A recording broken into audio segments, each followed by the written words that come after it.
Aujourd'hui, c'est la 5e édition de la course d'orientation de Jacob Elcombet. C'est un événement qui s'adresse à tout le monde, c'est-à-dire bien sûr à des orienteurs, et donc on a des clubs d'un peu toute la région qui viennent, mais aussi aux Jacobins, aux familles et à tous les gens de l'agglomération. J'habite la commune, là juste au-dessus, et puis j'en ai jamais fait, donc je dis que c'était l'occasion d'essayer. On va tenter, voilà, les 5 km, c'est pas énorme. Bon, nous étions venus l'année dernière, on s'était bien marré, donc on recommence cette année, voilà. On est des jeunes de Jacob, nouvellement installés. Donc voilà, c'est très sympathique. On a une carte, et sur cette carte, il y a des points. Et il faut aller à chaque point pour avec ce petit appareil, scanner la borne. Là, on fait le parcours long technique, parce comme on a déjà un peu pratiqué, déjà la course d'orientation, on connaît un petit peu. Bon, on y va tranquillement, en mode loisir. C'est un événement exceptionnel et qui se renouvelle maintenant d'année en année, donc c'est intéressant. C'est une participation de toutes nos associations, des bénévoles, des habitants et des conseillers municipaux qui sont nombreux aujourd'hui à donner un coup de main.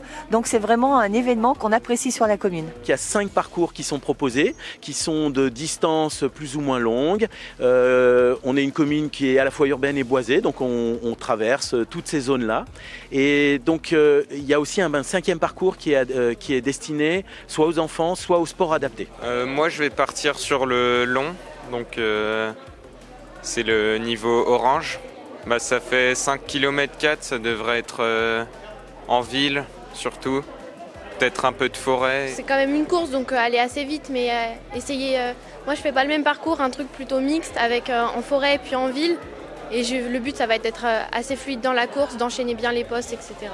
Non, c'est plutôt difficile quand on n'a pas l'habitude. Les pictogrammes, etc., les légendes.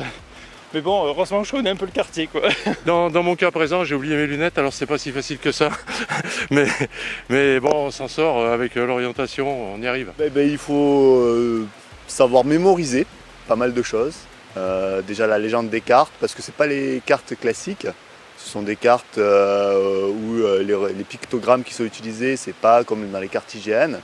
Après, il va falloir bien évidemment s'orienter, avoir la capacité de lire une boussole, de regarder la carte, de déterminer le nord, le sud par rapport à la carte et par rapport à la boussole. Moi j'aime ce sport parce que du coup j'aime bien courir et en même temps pouvoir réfléchir, c'est plus agréable et j'aime ça. Et puis après l'ambiance dans les regroupements aussi. La course a lieu tous les ans au mois de novembre et le 3e samedi de novembre. Rendez-vous en Devine-Bourg 3.